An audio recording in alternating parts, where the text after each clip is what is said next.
पंच परमेष्टि भगवान की जय। आचार्य श्री गुरुवर कुंद कुंद महाराज की जय। आचार्य श्री गुरुवर विद्यासागर जी महाराज की जय। परम पूज्य निर्यापक श्रमण मुनि श्री सुधा सागर जी महाराज की जय। जय। भौतिकवादी संसार की तरफ दृष्टि रखने वाला व्यक्ति हमेशा भविष्य को देखता है। मेरा भविष्य कैसा है, भविष्य की खोज करता है। विज्ञान का एक ही काम है, अतीत भूलो आगे बढ़ो। जो हो गया ये कुछ भी नहीं, आगे सब कुछ है। विकासवाद का एक सूत्र है, जो हो गया उसको मत सजो के रखो, जो होने वाला है उसकी तैयारी करो। जो तुम भोग रहे हो इस पर चिंता मत करो, कल क्या होने वाला है उसकी चिंता करो। विज्ञान का एक विकासवाद का सूत्र है। विज्ञान इसी बात को लेकर के चलता है और आज सारा संसार की भी दशा यही है। जितने लोग संसार में हैं, हमने कहा था कि वो अतीत के दुखों से भूल जाएंगे, कोई परेशानी नहीं। कितनी बड़ा दुख आया, अपन बड़े बड़े दुख भूल गए नरकों के। वर्तमान में भी दुखी हूं, इसका भी ज्यादा गम नहीं है। गम है यह दुख कहीं भविष्य में तो नहीं टिका रहेगा। संसारी प्राणी का नेचर है कि भविष्य को समझो, कल कैसा है। जब जब तुम्हारे मन में कल की बात आती है, तुम्हारे मन में आकुल व्याकुल परिणाम होते हैं, महत्वाकांक्षा बढ़ती है, शेख चिल्ली बनते हैं। जितने सांसारिक दृष्टि से हम देखें तो जितने ये शेख चिल्ली हैं, ये सब भविष्य की उड़ानें भरते रहते हैं। 90% व्यक्ति पाप भविष्य की कल्पनाओं कर रहा है जो उसके हाथ में है नहीं। अतीत में इतने पाप नहीं किए तुमने, भली नरक गए हो। वर्तमान में भी इतने पाप नहीं कर रहे हो जितनी मूर्छा तुम्हारी भविष्य के संबंध में है। अपनी वस्तु से जितनी मूर्छा नहीं है तुम्हें, जितनी पराई वस्तु से मूर्छा है। अपने आत्मा से उतना राग नहीं है जितना पर पदार्थों से राग है। संसार बिल्कुल उल्टा चलता है, उसे अपने से जितना राग नहीं है, दुनिया से राग है। अपनी खबर नहीं है, दुनिया की खबर है। अपने संबंध में कुछ नहीं जानता, दुनिया के संबंध में सब कुछ जानता है। अपने संबंध में तो यह भी नहीं जानता कि मैं एक आत्मा हूं, कुछ नहीं जानता। ना द्रव्य को जाने, ना गुण को जाने, ना पर्याय को जाने, ना अपना अतीत जाने, ना वर्तमान जाने, कुछ नहीं जानता। अपने संबंध में वो जीरो है। और दुनिया के संबंध में विज्ञान इतने आगे बढ़ गया कि लोग महावीर पर प्रश्न उठाने लगे कि विज्ञान वहां तक खोज लिया जहां तक महावीर का ज्ञान भी नहीं खोज पाया।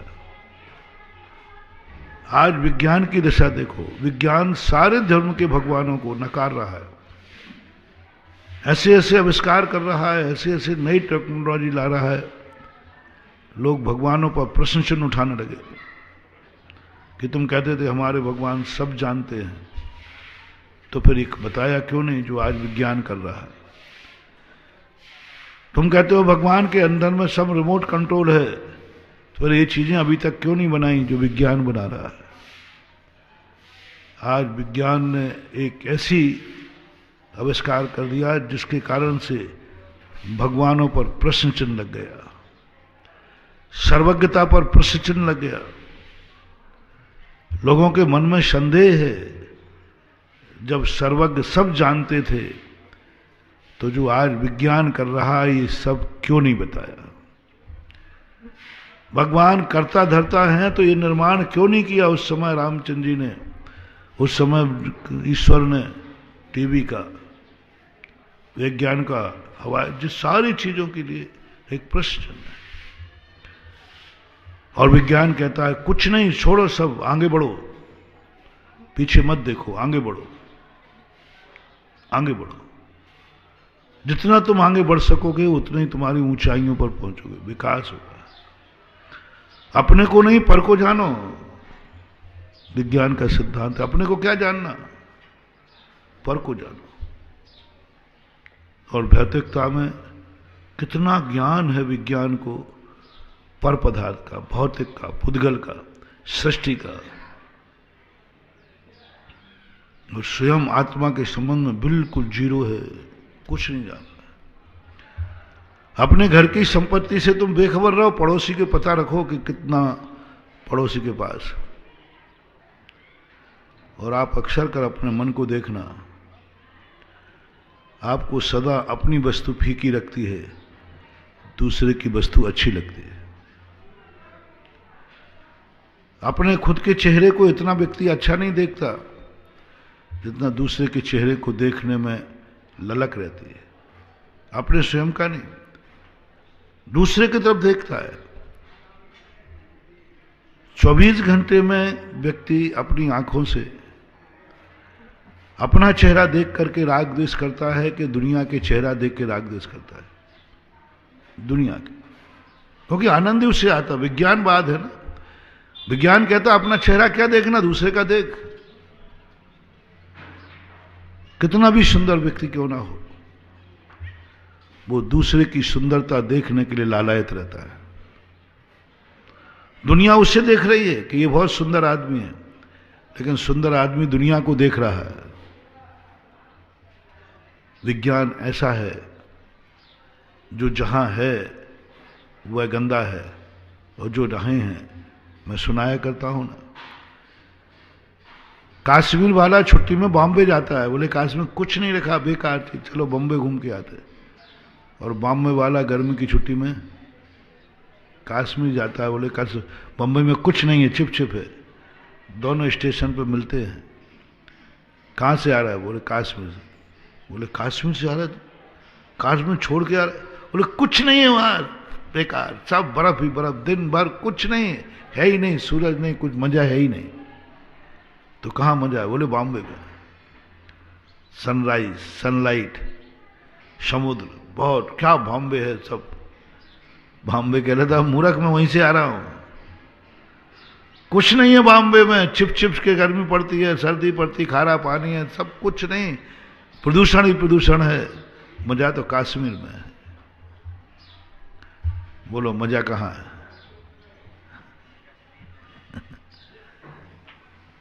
मजा का अभाव में मजा है।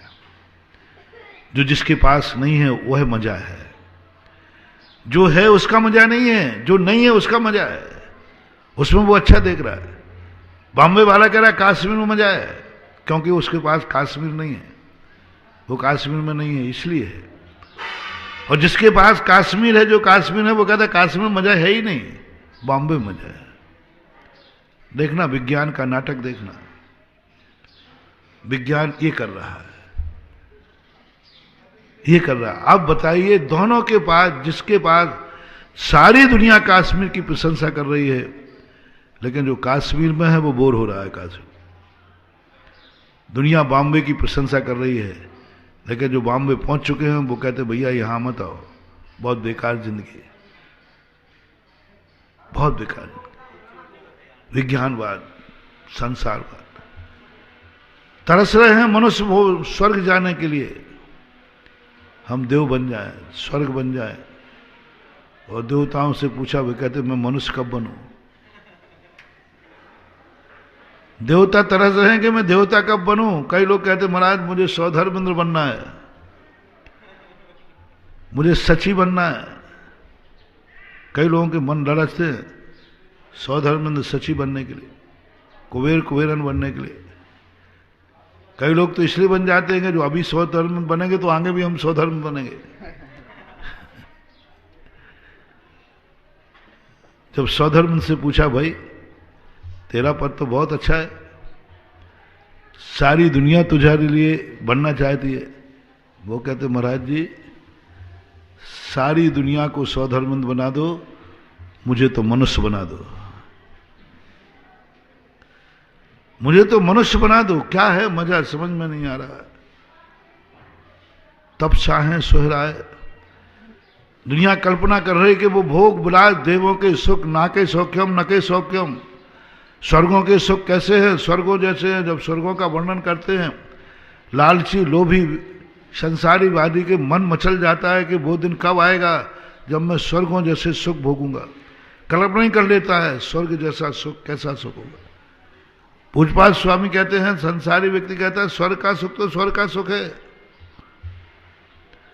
जब स्वर्ग का सुख अच्छा है, स्वधर्मेंद्र का सुख अच्छा है, तो वो फिर क्यों मनुष्य पर्याय को तरस रहा है।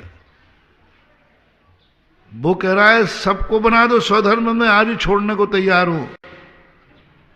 मनुष्य के बदले में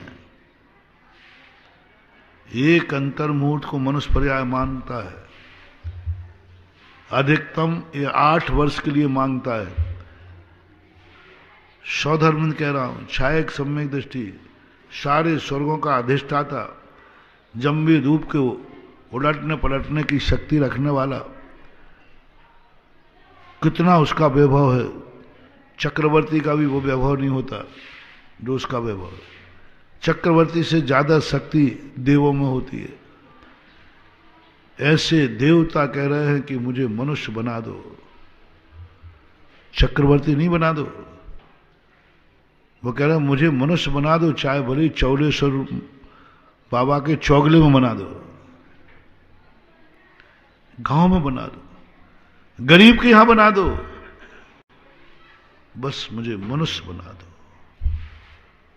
गरीब बन जाए उन्होंने नहीं मांगा।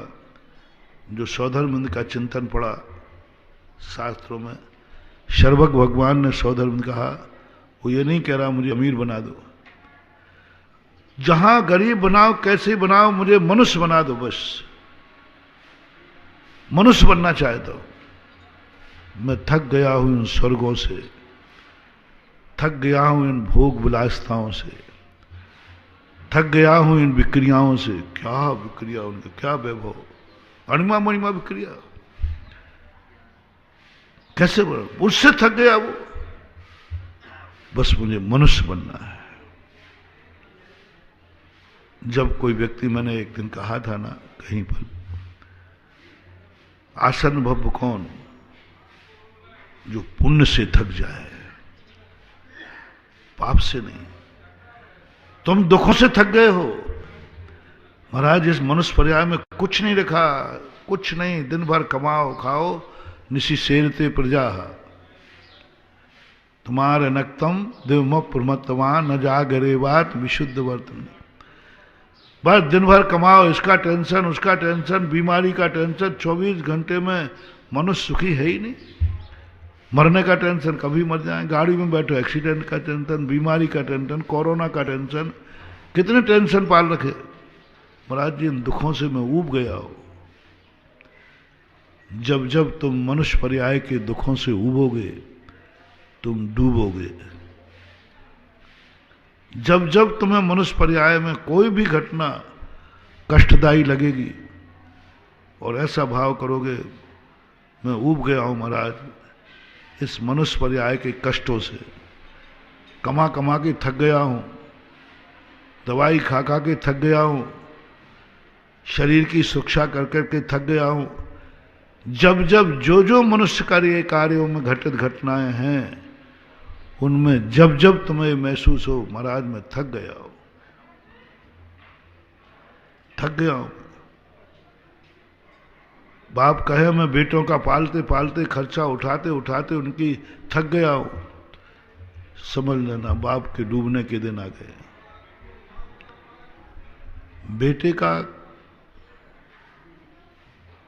बेटे का कार्य करते करते बाप थक जाए, बेटे को रोटी खिलाते खिलाते मां थक जाए, मान लेना बंधुओं उस घर का विनाश होना निश्चित हो गया। मां थक रही है किसको? मां थक गई बेटे को जन्म दे करके, मां थक गई बेटे को फाड़ने में सुलाते सुलाते, मां थक गई माटे को रोटी खिलाते खिलाते, मां थक गई बेटे को गोदी में उठाते उठाते, थक गई बेचारी। कहां तक उठाऊं इस बेटे को गोदी में उठा उठा के, मैं तो थक गई। मां गोदी में उठा कर थक जाए, समझ लेना उस बेटे का भविष्य अंधकार में है। वो बेटा दुर्भागा है, भाग्यहीन है, पुण्यहीन है, बहुत बड़ा पापी जीव आया है। मां गोदी में उठाते थक गई। मां के मन में आया कहां तक उठाऊं, कहां तक उठाऊं, कैसे करूं, बार बार बच्चे के सेवा करो। मां बाप सबसे बड़ा लक्षण है सच्चे मां बाप का, जो कभी बेटा बिटिया से थकते नहीं, ऊबते नहीं, चिड़चिड़ाते नहीं, उसको भार नहीं मानते, कार्य सब करते, उसकी गंदगी साफ करते, कपड़े धोते, सेवा का काम करते, लेकिन मां बाप थकते नहीं। मां के मन में भाव आ जाए, छोकरा कितनी रोटियां खाता है, मैं तो बनाते बनाते थक गई। मां के मन में ये भाव आ गया, महान भाव, अब कोई तुम्हें बचा नहीं सकता। मां थक रही तुम्हें खिलाते खिलाते। मां तो वो है जो बेटों के खिलाते खिलाते कभी थकती ही नहीं है। समझना, कल मैंने संबंधों की बात कही थी। जिससे तुम संबंध बना रहे हो उसका एक निर्णय करना, थकना मत। बेटा बाप की सेवा करते करते थक गया, भगवान से कहता भगवान उठाओ, कहां तक उठ करूं सेवा, काम के तो कुछ है नहीं, पड़े हैं, गंदगी कर देते बिस्तर में, कहां तक खिलाऊं, बच्चों का खर्चा चलता नहीं। बेटा यदि बाप से थक जाए, बाप की सेवा करने में बोर होने लग जाए, समझ लेना वो बाप बहुत बड़ा पापी है, पुण्यहीन है। वो बाप पुण्यहीन है कि बेटा थक गया, बेटा अपने आप को महसूस कर रहा है कि ये बाप कब मरे, दुश्मन नहीं। किसके मन में भाव आ गया, बेटा के मन में भाव आ गया, मैं थक गया हूं, मेरा मम्मी पापा से थक गया हूं। पुण्यहीनता मां बाप की है। और बेटे सुन लो, जो मां बाप बेटों से थक जाते हैं वे 100 भवों तक संतान का मुंह नहीं देखेंगे। कम कहे 100 भव में, ज्यादा मत मान लेना, क्योंकि वो संतान से थक गए। कर्म कहता है तुम जिससे थक गए हो जाओ। बेटा मां बाप से थक गया, जाओ, 100 भवों तक अनाथ होगे, सम्मोचनों में जन्म लोगे, क्योंकि तुम मां बाप से थक गए हो। इसलिए कल मैंने कहा था संबंध छोड़ो, संबंध तोड़ो मत, संबंध बिगाड़ो मत। छोड़ना ठीक है, तोड़ना ठीक नहीं। छोड़ने में तोड़ने में अंतर है। छोड़ने में उसको स्वतंत्र किया जाता है, तोड़ने में उसको नष्ट किया जाता है। संबंध तोड़ने का अर्थ है सामने वाले को नष्ट कर दिया, संबंध छोड़ने का अर्थ है उसको स्वतंत्रता दे दी, भाई तू स्वतंत्र है, मैं स्वतंत्र हूं, आज से तेरा मेरा कोई मतलब नहीं, छोड़ दिया। कोई भी वस्तु है छोड़ो, तोड़ो मत। साधु मकान को छोड़ता है, तोड़ के नहीं आता। संबंधों को छोड़ता है, संबंधों को तोड़ता नहीं है, तोड़ने में कसाई आती है। और संबंध बिगाड़ो मत, ये संबंध बिगाड़ना है। मां बाप को चाहा था, तुम आज मां बाप से बोर हो गए, भाई भाई से बोर हो गए, भाई भाई से बिगाड़ रहा है, भाई भाई को नहीं चाह रहा। तुम दोनों मियां बीवी थी, तुम दोनों एक दूसरे से बोर हो गए हो, एक दूसरे के प्रति उल्हाना देना चालू कर दिया। समझ लेना बंधुओं, 100 भवों तक ऐसी पर्याय में जाओगे, ना तुम स्त्री रहोगे ना पुरुष रहोगे, क्योंकि तुमने संबंध बनाया तोड़ दिया, संबंध बनाया बिगाड़ लिया। छोड़ दो संबंध, तोड़ो, बिगाड़ो। और आज हर व्यक्ति यही हो रहा है, बोर हो रहा है, हर चीज से बोर हो रहा है। विज्ञान का है जो तुम्हारे पास है उससे बोर हो जाओ, आगे बढ़ो। तुम बंबई में हो, बोर हो जाओ, कश्मीर जाओ। तुम कश्मीर हो, बंबई जाओ। बस इस संसार में तुम घूमते रहो। देवता मनुष्य बनने को तरसे और मनुष्य देवता बनने को तरसे। ज्ञानी कहता सुख कहां? तुम तो क्या छोड़ करके स्वर्ग चाह रहे हो, वो तो स्वर्ग छोड़ करके मनुष्य बनना चाह रहा है। स्वर्ग छोड़ करके जितने सम्यक दृष्टि देवता है एक ही प्रार्थना करते हैं, भगवान यदि मैं मुनि नहीं भी बनूं तो मुझे श्रावक बना दे, लेकिन मनुष्य बना दे। सौधन पूछता है क्यों? सब कुछ मेरे पास है। जिस समय आप मुनियों की अंजलि में आहार देते हो ना, उस समय देवता अपना माथा रुनते हैं, माथा करम फोड़ते हैं और कहते हैं कि जिंदगी में वैभव पाके क्या किया। आज मैं उस पापन पर्याय में हूं जो मुनिराज की अंजलि में एक ग्रास भी नहीं दे सकता। तरस रहे वो इसलिए, बोले ये मनुष्य तुम क्यों चाहते हो ये वैभव? मनुष्य में तो इतने सुख नहीं है। बोले ये सुख कम है क्या? मैं देवता हूं, इतना वैभव है, लेकिन मैं 1 रुपए का दान नहीं कर सकता। मैं मंदिर नहीं बना सकता, मैं संशाला नहीं बना सकता, मैं तीर्थ क्षेत्र की स्थापना नहीं कर सकता, मैं अपना खुद का मकान नहीं बना सकता।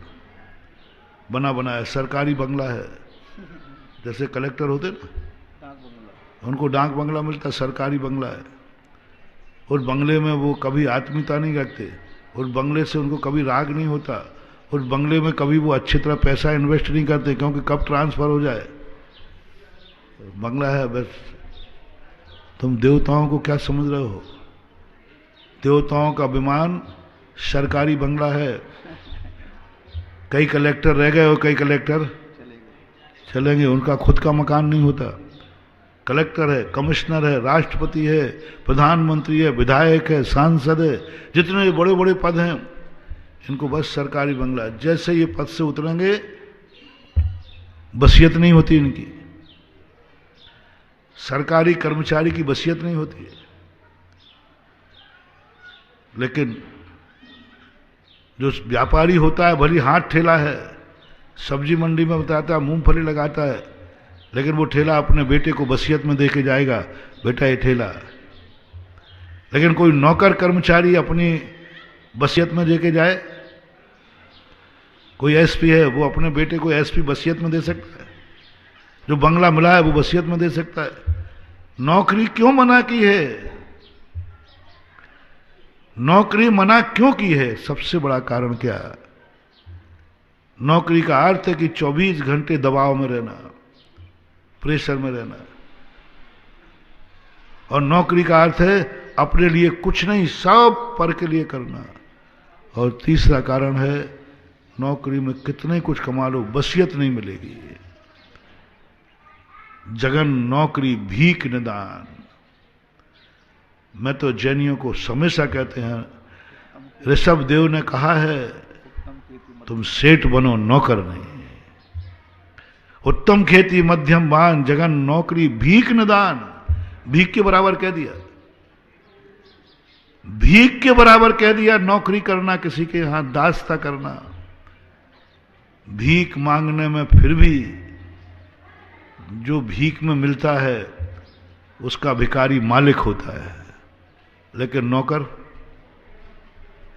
जो कुछ कमाता है उसका मालिक कौन होता है? दिन भर में नौकर जो भी कमाएगा उसका मालिक नहीं होता। भिखारी भीख मांगेगा तो जो कटोरे में आए उसका वो मालिक है। भीख निदान कह दी। और आज जैनी लोग भी दौड़ लगा रहे हैं नौकरी के पीछे। अरे सेठ बनो, रे सेठ, साहूकार बनो। खेती और व्यापार दो चीजें। खेती करने वाला साहूकार बनता है और व्यापार करने वाला सेठ बनता है। साहूकार या सेठ बनो। जो तुम्हारे यहां दूसरे नौकर करें, तुम किसी के नौकरी मत करो, क्योंकि नौकरी में वसीयत नहीं होती। छोटा सा भी धंधा है, अपने बेटे को वसीयत देके जाएगा। जो तू छोड़ेगा वो तेरे खून के काम आएगा, जो तेरे छोड़ेगा वो तेरे अंश के काम आएगा। छोटी सी झोपड़ी है, तेरे वंश के नाम होगी। इसलिए मनुष्य पर्याय में बहुत सारे लाभ देखता है। देवताओं में क्या रखा, सब कोई वसीयत नहीं है, संतान ही नहीं, वसीयत तो क्या, ज्यों का त्यों छोड़ के आना पड़ता है बंगले को। जैसे विधायक जी हारे, नोटिस आता है बंगला खाली करो। जैसे कलेक्टर का ट्रांसफर हुआ, बंगला खाली करो। सब गार्डन वार्डन सब वही रह जाते हैं। देवों का यही हाल है, सब कुछ नहीं उनका, ना तो वो बनाते हैं ना बिगाड़ते। उनको तो सरकारी बंगले हैं। सारे देवताओं को सरकारी बंगला मिलता है, निजी मकान नहीं होता उनको। अभी एक रहस्यमय चीज है कि वहां देवियां भी सरकारी होती हैं। देवता मर जाता है, देवियों को पता नहीं, वो दूसरे देव के पास जाती, क्या करती, अभी रहस्य खुला नहीं है। आज तुम्हारी देवी है, तुम मर गए, अब वो देवी नहीं मरी तो क्या करेगी वहां? विधवाएं होती नहीं वहां। एक ललितांग नाम की देवी के जो मिलता है,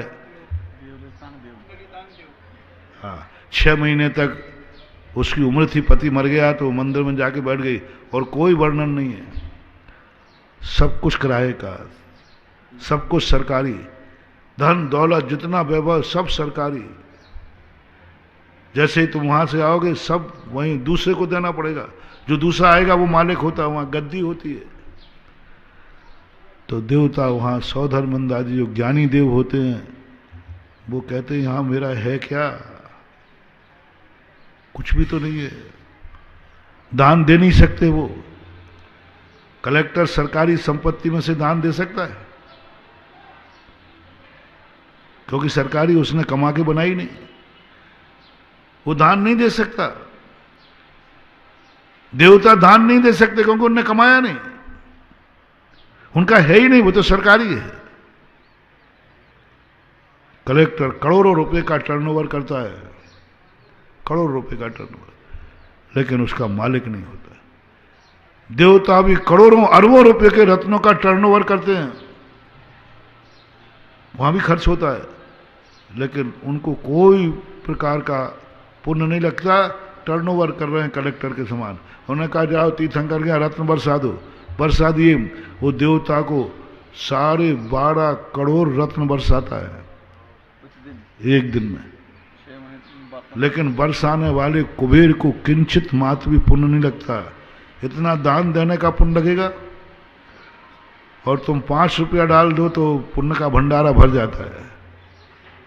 क्योंकि वो तो कलेक्टर ने यदि मान लीजिए यहां आकर के सोना बरसा दिया सरकारी दल, तो कलेक्टर को पुण्य लगेगा? आज तक कहेंगे भैया अच्छा कलेक्टर है, कुबेर भी अच्छा है कि भाई रत्न बरसा दिए। भगवान का समोषण बनाता है। ओह, पूज्यवर पद्मनंदी महाराज क्या महिमा गाते। एक बेर के पत्ते बराबर मंदिर और एक ताव चावल के बराबर मूर्ति बैठाने वाले की महिमा क्या गांव में। यहां तो तुम्हारे अभी चौलेश्वर में कितने बड़े बड़े मंदिर बन रहे हैं, बेर के पत्ते बराबर, देखते रह जाओगे। कितनी बड़ी बड़ी मूर्तियां, देखते रह जाओगे। यहां तो बेर के पत्ते और चावल बराबर मूर्ति बनाने वाले के लिए पद्मराज कहते पूज्यवर कि उसकी महिमा, उसके पुण्य की महिमा को गाने में मेरी जिह्वा समर्थ नहीं है। मैं उसकी महिमा को नहीं गा सकता। इतना बड़ा, इतना छोटा सा मंदिर, और देवता इतना बड़ा समोषण बना देते हैं स्वर्णमयी, उसकी कोई चर्चा नहीं है, उसकी कोई चर्चा नहीं। कुछ नहीं लिखा कि उसको तीर्थंकर प्रकृति का बंद हो जाएगा दान में, कोई चर्चा नहीं। क्योंकि वो सोना का जो समोषण बनाता है वो सरकारी बजट से बनाता है, खजाने का बजट रखा है वहां पहले से सरकारी, बस। और यहां जो एक बेर के पत्ते बराबर बना रहा है अपनी पसीने की कमाई से बना रहा है। कमाया स्वयं का, स्वस्याति सर्गोदानम। स्वयं के दो अर्थ होते, स्वयं का धन वस्तु और स्वयं का अर्थ अपना। वो अपना है, वो समोषण में भी सरकारी है। इसलिए देवताओं के लिए कोई पुण्यवन दान की क्रिया है ही नहीं उन्हें। बोले क्या मेरी जिंदगी है, देवता खर्च ही खर्च करते हैं, आय तो उनको नगण्य होती, मजदूरी जैसा मिलती है। जैसे सरकारी नौकर को वेतन मिलता है ना, ऐसे ही देवताओं को वेतन मिलता है, मलकियत नहीं मिलती। इसलिए सौधर्मंद कहता है मुझे मनुष्य बनना है, मुझे मनुष्य बना दो 8 वर्ष के लिए बस, और कुछ नहीं चाहिए, मैं सब कुछ, क्योंकि आनंद है। तो ये विज्ञानवाद का युग कैसा आ गया, ये निर्णय ही नहीं होने देता कश्मीर अच्छा है कि बॉम्बे अच्छा है। वो तो कहता तुम जहां हो वो बुरा है और जो तुम्हारे पास नहीं है वो अच्छा है। विज्ञान यही ललचा रहा। आप विज्ञापन में देखना, आप जो वस्तु खरीदो नया मॉडल निकालता है तुरंत। बोले मेरे पास गाड़ी है, तुमने बड़े शौक से खरीदी थी, और गाड़ी आ गई, 1 साल के बाद विज्ञान कहता है वो तो कुछ भी नहीं है, वो तो कुछ भी नहीं, नया मॉडल खड़ा कर देता है। ये देख, जिस गाड़ी का कल शौक मनाया था, जिस गाड़ी का आनंद मनाया था, आज वही गाड़ी फीकी लगने लगी, क्योंकि नया मॉडल विज्ञान ने खड़ा कर दिया। और नए मॉडल से तुम्हारी चिंता मत करना, नया मॉडल भी एक दिन फीका पड़ेगा। विज्ञान कहता है जो तुम्हारे पास है ये कुछ भी नहीं है, आगे देखो, आगे देखो। और ऐसा दौड़ाता है, ऐसा दौड़ाता है कि दौड़ते दौड़ते व्यक्ति मृग मरीज के में फंस के मर जाता है। सुख की चाहत पाकर के जिंदगी का अंत कर देता है। फिर एक नया मॉडल, गाड़ी बदलते बदलते लोगों की जिंदगी निकल जाती है। विज्ञान हर चीज बदलता है, यूज एंड थ्रू, इससे थ्रू, इससे नई चीज लो। तुम क्या ये कपड़े पहने हो, तुरंत नई डिजाइन देता है। इस कपड़े को पहन करके तुमने किया, नई डिजाइन लो। हर चीज को, जितनी दुनिया की चीजें हैं, हर चीज को उसने जो तुम्हारे पास है उसको गंदा कर दिया, उसको मूल्यहीन कर दिया, उसको छोटा दिखा दिया, और जो तुम्हारे पास नहीं है उसको मूल्यवान दिखा दिया, मूल्यवान दिखा दिया। तुम्हारा मकान था, बढ़िया था, उसने नया एलिवेशन बना दिया, 3D चला दी। तुम रोटी खा रहे थे, उसने कोई नया व्यंजन बना करके दिखा दिया, अब लो साहब वो रोटी का आनंद फीका हो गया। आजकल हर भोग विलासता विज्ञान तुम्हें भोगने नहीं देगा, विज्ञान तुम्हें शांति से नहीं रहने देगा। जैसे तुम शांति से रहना चाहोगे वो एक नया मॉडल लाके दिखाएगा, तुम्हारा सब किरकिरा कर देगा। हर चीज में नई फैशन ला रहा है, और कितने लोग बदलने में बर्बाद हो रहे हैं। किसमें? बदलने में बर्बाद हो रहे हैं।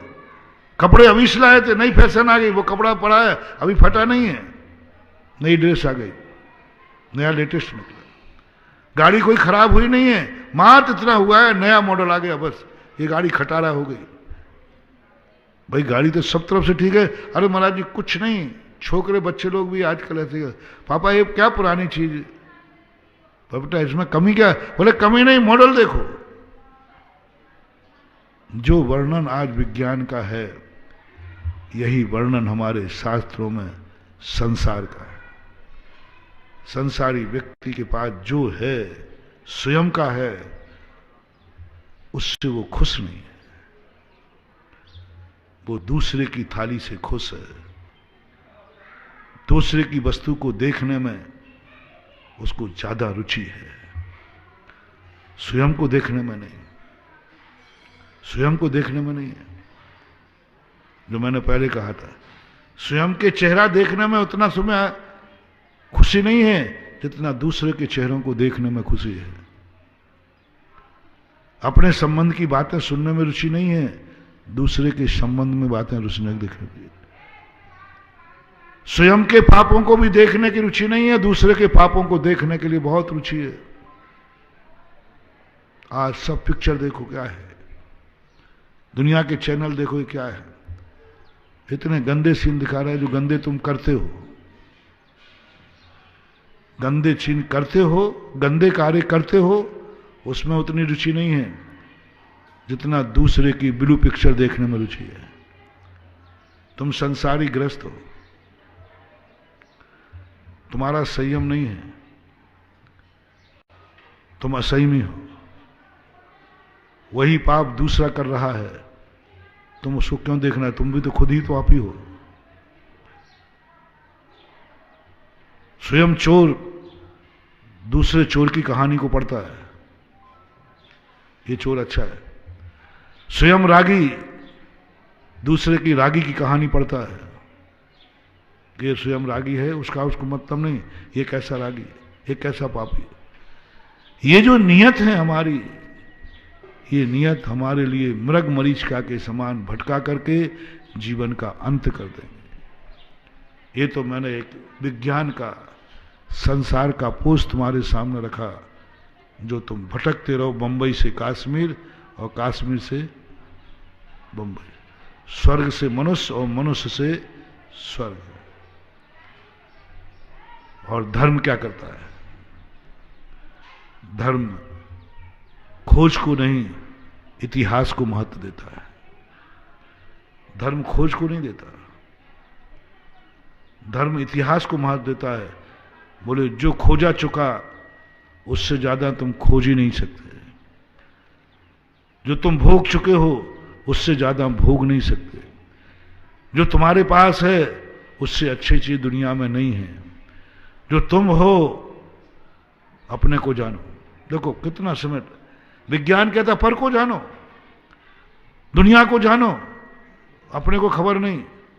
और धर्म कहता है नहीं, दुनिया को जानने के लिए ज्ञान नहीं मिला, अपने लिए जानो, अपने लिए जानो। दुनिया चेहरा देखने की अपेक्षा अपना चेहरा देखो। दुनिया के सामने कपड़े पहनने की अपेक्षा अपने लिए कपड़े पहनो, अपने लिए पहनो, अपना जीवन देखो और सिमटो, अपने आप में आओ, अपनी तरफ आओ। और जो तुम्हारा है मानो। इतिहास, इतिहास की सुरक्षा करो, नई खोज के चक्कर में मत पड़ो। जो इतिहास तुम्हारा है, ओल्ड एंड गोल्ड, धर्म, नीति, सज्जनता बड़ों को महत्व देती है, पूज्य पुरुष को महत्व देती है। विज्ञान बेटे को महत्व देता है, धर्म बाप को महत्व देता है। विज्ञान कहता है बेटे को संभालो, संसार भी कहता है बेटे को संभालो, और धर्म कहता है बाप को संभालो। विज्ञान कहता है पहले बच्चों की व्यवस्था करो, बाद में अपनी सोचना। और धर्म कहता है बाप की व्यवस्था करो फिर अपनी सोचना। बेटे के बाद खाओगे जूठन मिलेगा, बाप के बाद खाओगे प्रसाद मिलेगा। बड़ों के बाद भोजन करोगे बचा हुआ प्रसाद है, और छोटों के बाद भोजन करोगे बचा हुआ जूठन है। छोटों का बचा हुआ खाता है भिखारी, छोटों का बचा हुआ खाओगे वो जूठन की कोठी में आता है। और बड़ों को खिलाने के बाद बचा हुआ खाओगे प्रसाद की कोटि में आता है। वैष्णव दर्शन में है ना, दुनिया खा लेती है, उसके बाद बचा हुआ खाओगे तो उसे क्या बोलते, बोलो, जूठा। और भगवान भोग लगा लेते हैं, उसके बाद लोग खाते हैं, उसे क्या बोलते हैं? भगवान ने भोग लगा दिया, फिर सारी दुनिया क्या कहती है, ये भगवान का जूठा है ना। नहीं नहीं महाराज, प्रसाद है, प्रसाद। यदि तुम अपने बेटे की चिंता करके अपनी चिंता करते हो तो झूठा है, नौकर हो, दास्ता है। छोटों की चिंता करोगे, छोटों पर विचार करोगे, कुछ नहीं, करुणा तक आ पाओगे। क्लिष्टे सुजीवे सुकृपा परतो, बस कुछ नहीं। धर्म नहीं है ये, करुणा है। अपने से पुण्यहीन की सेवा करना, ये करुणा है, दया है। सुरक्षा कवच है जो मैंने कहा था पीछे की। लेकिन जो अपने से पूज्य हैं उनकी सेवा करना पूजा है, उनकी सेवा करना भैयावृत्ति है। भैयावृत्ति किसे कहते हैं? आज तक मैंने, आप लोग शेयर करना, ये व्यक्ति बेटे की भैयावृत्ति कर रहा है, ये बाप की भैयावृत्ति कर रहा है। भैयावृत्ति हमेशा पूज्य पुरुषों की, जो अपने आदर्श हैं, गुरु हैं, उनकी भैयावृत्ति होती है। वो तीर्थंकर प्रकृति के बंध का कारण है। पूरी 16 कारण भावना में भैयावृत्ति को रखा, दान को रखा। पूरे दान की बात आई तो दान किसको? जो तुमसे अधिक पूज्य है, जो पुण्यहीन है, उनको दान की कोटि में नहीं रखा, करुणा की कोटि में। पुण्यबंध है। करुणा हमें संसार देती है और दान हमें संसार के साथ परमार्थ देता है। करुणा से हम यदि कोई को पशु पक्षी को खिलाएंगे, गाय बैल को खिलाएंगे, तो हमें संसार अच्छा मिलेगा, परमार्थ नहीं मिलता। जो पात्र नहीं हैं, हमसे गुणहीन हैं, बच्चे हैं, चाहे उम्र में हो, चाहे धन में हो, चाहे गुणों में हो, उनके प्रति जितना अपना रुझान होगा, उससे संसार सुरक्षित होगा। संसार में हम सुरक्षित होंगे,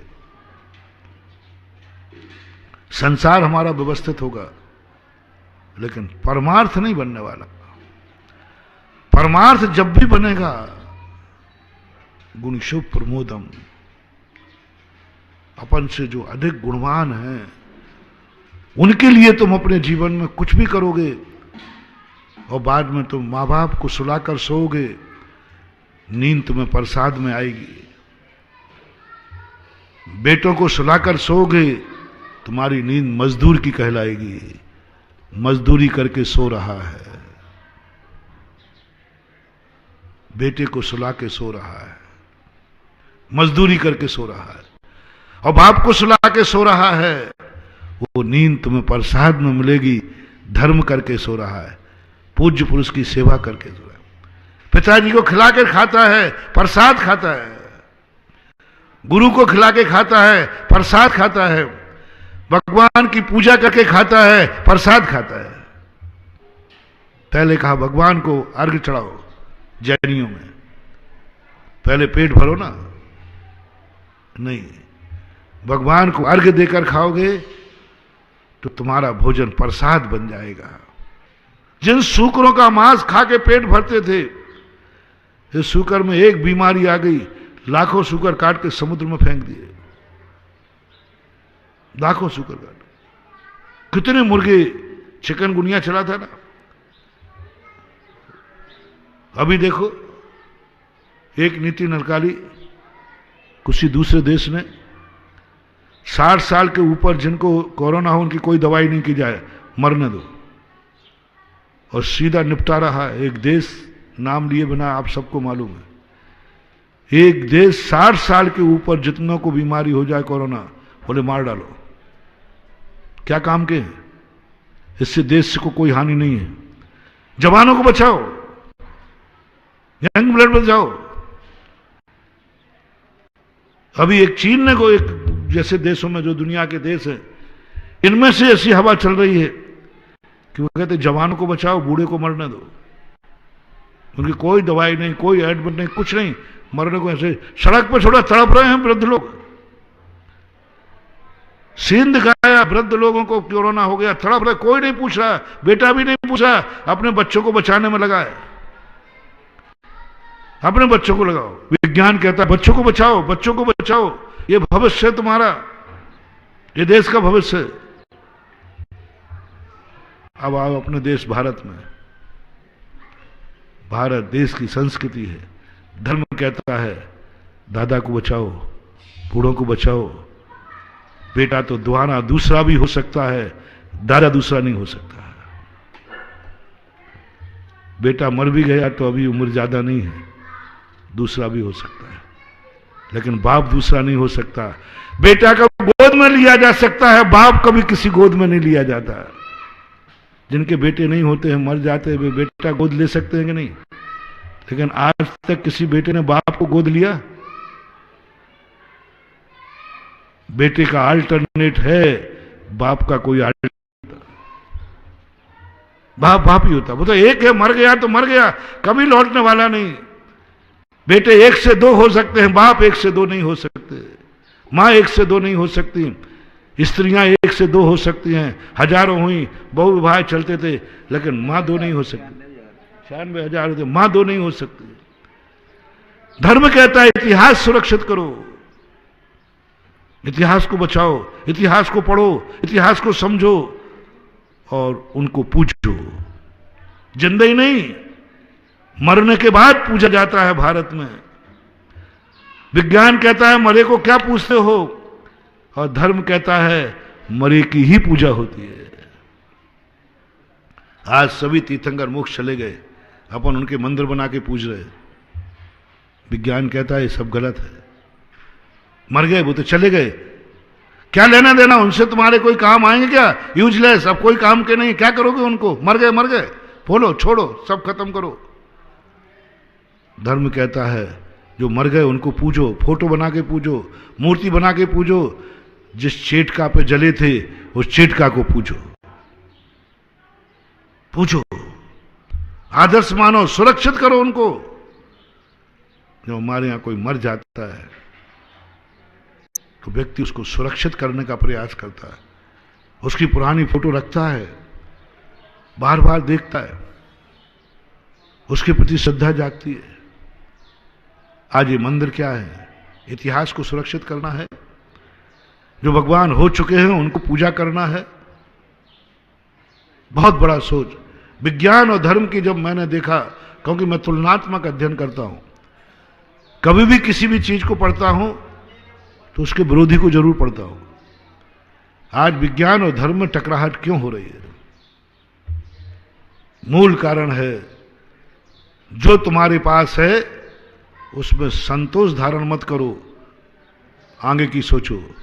और धर्म कहता है जो तुम्हारे पास है पहले इसका आनंद लो, कल की बात में सोचना, कल रोटी मिलेगी कि नहीं मिलेगी छोड़ो अभी पे। आज जो खा रहे हो इसका रस लो, इसका आनंद लो, इसको समझो। जो तुम्हारे पास नहीं है उसके ऊपर आंख भी मत उठाओ, जो तुम्हारे सामने है उसको अपनी आंख फाड़ के देखो। जो तुम्हारा है, जो तुम्हारा है उसे देखो, उसे चाहो, उसके लिए जियो, उसके लिए मरो। तुम दूसरों के लिए, अपनों के लिए जो लड़ता है, अपनों के लिए जो मरता है, अपनों के लिए जो जीता है वह राम है। और जो दूसरों के लिए लड़ता है, दूसरों के लिए मरता है, उसका नाम रावण है। तुम दूसरे की वस्तु के लिए मरते हो, तुम दूसरे की वस्तु को चाहते हो,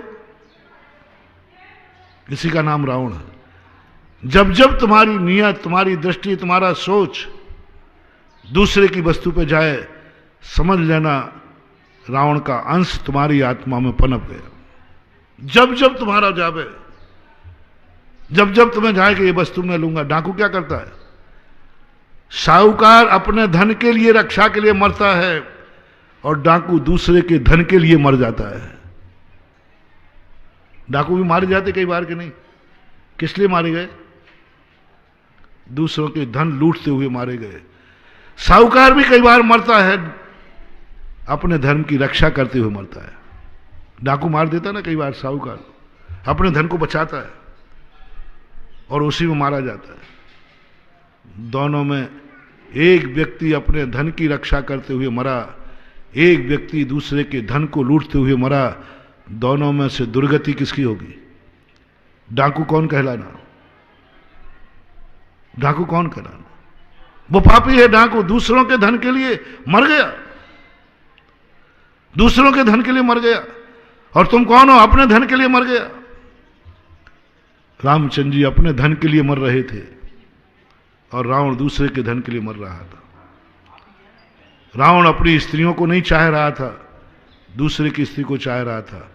और राम दूसरे की तरफ आंख भी नहीं उठा रहे थे, अपनी स्त्री के लिए मरने को भी तैयार थे। दूसरे की स्त्री तरफ आंख भी नहीं उठाया, मतलब ही नहीं था। आंख झुका के बात करते थे जब मंदोदरी सामने आई। और रावण अपनी स्त्री तरफ आंख उठा के नहीं देख रहा है और दूसरे की स्त्री को आंख फाड़ के देख रहा है। इसी का नाम रावण है। जब तुम अपनी स्त्री की तरफ आंख ना उठाकर दूसरे की तरफ आंख उठाओ, तुरंत समझ लेना रावण हो। अपनी संपत्ति पर ध्यान ना देकर दूसरों पर दे रहा है, रावण है। इसलिए धर्म कहता है जो तुम्हारी है उसे देखो, अपने चेहरे को देखो, अपनी आत्मा को समझो।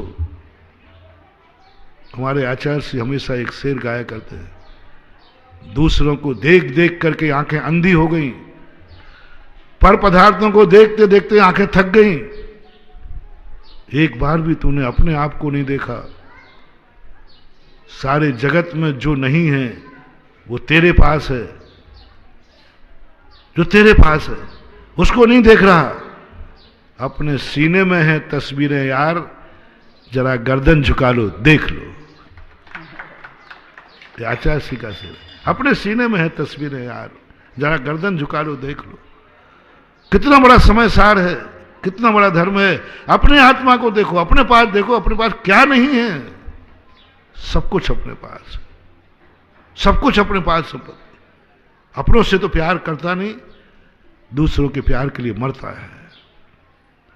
अपनी वस्तु ध्यान रखना, कितना भी तुम दूसरे को देख लेना, अंत में संकट आएगा तो कौन काम आएगा? अपनी ही वस्तु काम आएगा, अपना ही काम आएगा। कितना भी बड़ा क्यों ना हो, दुश्मन क्यों ना हो, अंत में काम आएगा अपना ही। दूसरा कभी काम आने वाला नहीं, क्योंकि वो पराया है।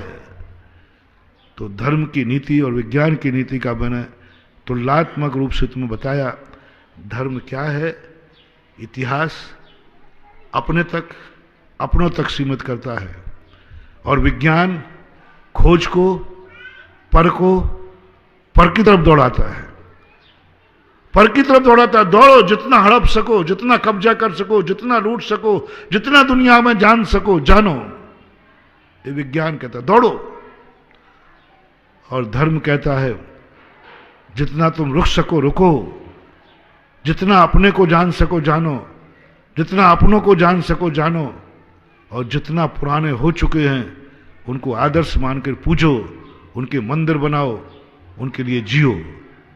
इतने क्या के समाप्त करता हूं। महावीर भगवान की परम उपकारी निर्यापक श्रवण मुनि पुंगव श्री सुधासागर जी महाराज की जय।